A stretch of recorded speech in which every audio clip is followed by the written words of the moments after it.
everyone, welcome back to a new video. I'm just milking cows right now, but stay tuned because I am going to be going through reasons why farmers cull cows. This is applicable to most animals. I will be using this set of rules or criteria for my goats as well. But first, we're gonna milk cows.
So we're done milking, I'm in the cow barn here, and as promised I'm gonna explain to you guys what a cull cow is and the reasons why we cull cows on this dairy farm.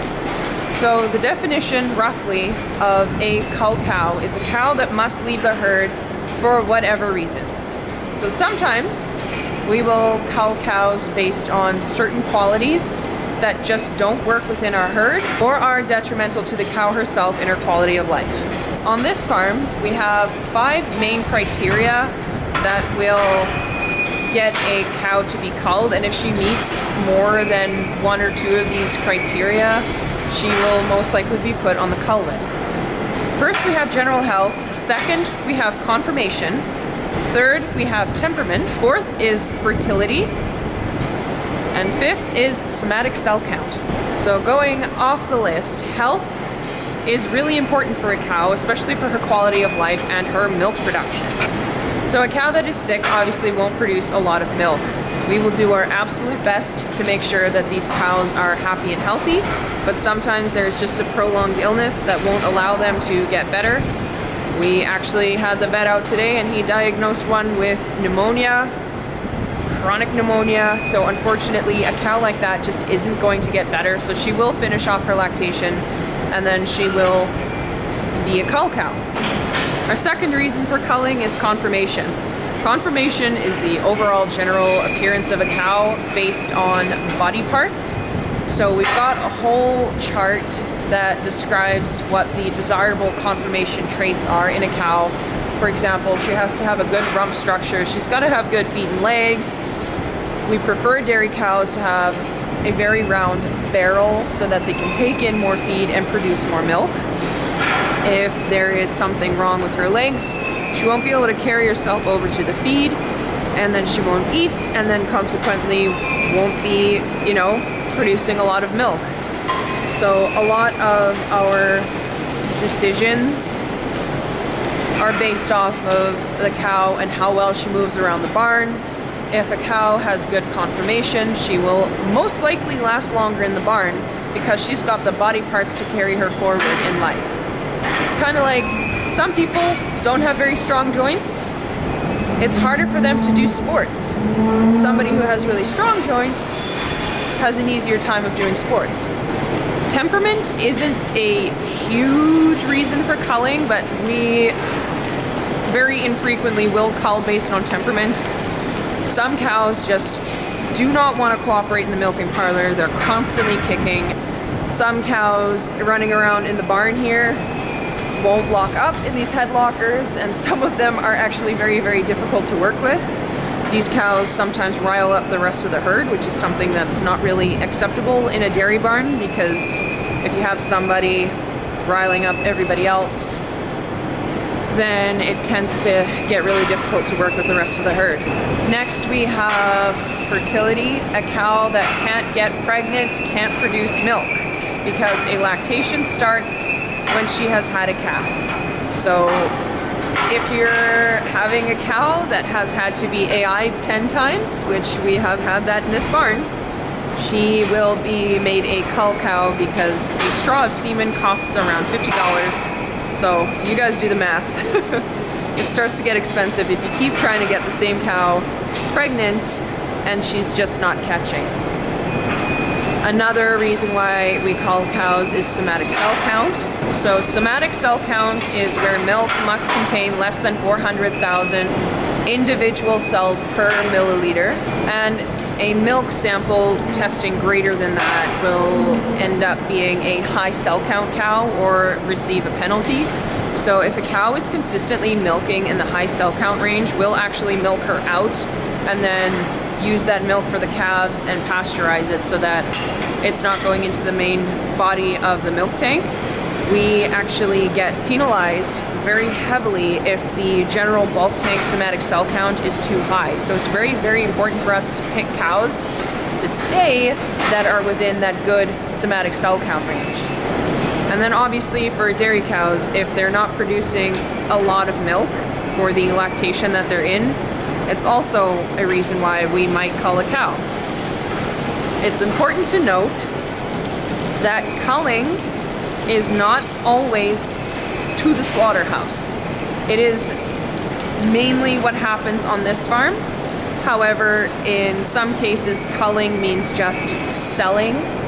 So if we were to have a huge influx of heifers come in to be freshened, and some of them were not producing as much as we'd like, or some of them had some interesting conformational faults, we might sell them to somebody who's looking for some new heifers. So that, on our part, would be culling, but somebody else could be using those animals to expand their herd. So it's not always a send to slaughterhouse, and this is also something that's very prevalent in the animal breeding world. When I was breeding rabbits, I would cull rabbits, but I would pet them out to pet homes, because just because a rabbit is not conformationally correct doesn't mean they can't make a good pet. So culling doesn't always mean killing, for anybody that's curious. And that's about all of the reasons why we on this farm might cull a cow. Like I said before, she has to meet at least 2 or 3 of those reasons before she gets shipped. I hope that gives you guys a little bit better of an idea of what it takes for a cow to stay.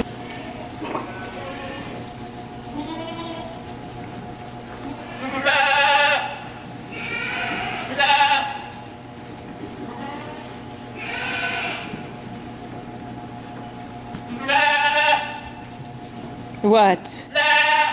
You have something to say? Oh wow, come here. Yeah. So I'm out here with the newest additions, and I'm really quite happy with how they're looking. They're not coughing anymore, so the bit of medication that I did give them was called for. It helps them to get over their shipping fever. So I'm really happy that I did that because they look amazing. And they're starting to warm up to me, which is great, but I have been using food bribery, so that helps a lot. And so far I have figured out one more goat's name, and that is the Kiko doe, and I'm pretty sure her name is Peach. So that lady back there is Peach. And that's Fancy, the black and white paint. And then that really dark brown one is Shimmer.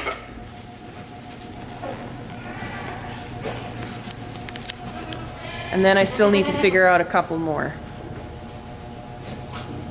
But yeah, I think that's going to be it for today's video, guys. If you enjoyed it, please like and subscribe and share it with a friend, and I will see you guys in the next video. Bye.